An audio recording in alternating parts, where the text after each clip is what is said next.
যায় রে চলে শিশু নবীকে নিয়ে হালিমা যায় রে চলে পথে এক বৃদ্ধ তারে দিল যে বন্দি করে শিশু নবীকে নিয়ে হালিমা যায় রে চলে শিশু নবীকে নিয়ে হালিমা যায় রে চলে পথে এক বৃদ্ধ তারে দিল যে বন্দি করে শিশু নবীকে নিয়ে গো বৃদ্ধ বলে বার বলে ছেলেটি কার বৃদ্ধ বলে বার বলে ছেলেটি কার কোথায় তোমাদের ঘাস বলতে গাবে আমার কোথায় তোমাদের ঘাস বলতে গাবে আমার ওই হালিমা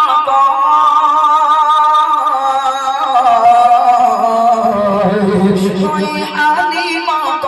ছেলে নয় তো আমার ওই হালিমা তো আমার তাই পেতে মোর গাছ নাম হালিমা আমার তাই পেতে মোর গাছ নাম হালিমা আমার গো মকার করে সে ঘরে ছিল এই এতিম ছেলে মকার করে সে ঘরে ছিল এই এতিম ছেলে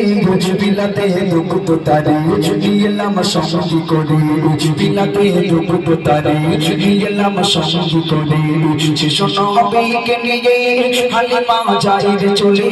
শিশু নবীকে নিয়ে হালিমা যায় রে চলে পথে এক বৃদ্ধ তারে সত্যিকারের কথা বলছি আমি চুরি করে আনিনি এই ছেলেটাকে এনেছি আমি মক্কার কুরাইশ বংশ থেকে এতিম ছেলে আমি একে এনেছি দুধ পান করানোর জন্য আমার বাড়ি তায়েফে আমার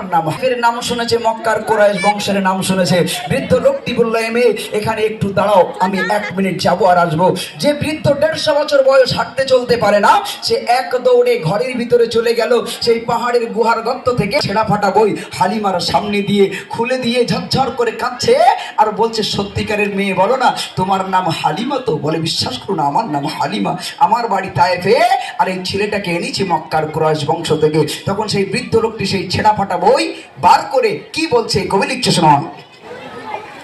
খুলি তো রত কি তাব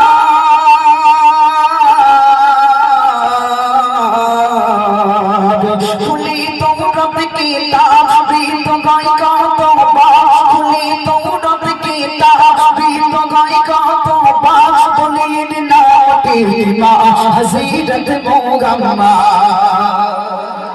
একটু জোরে বলা যায় না সুবহানাল্লাহ এমনি তোমার নাম যদি হালিমা হয় ছেলেটা যদি মক্কার কুরাইশ বংশের হয় তাহলে বলো না এই ছোট্ট বাচ্চাটির নাম কি মুহাম্মদ একটু জোরে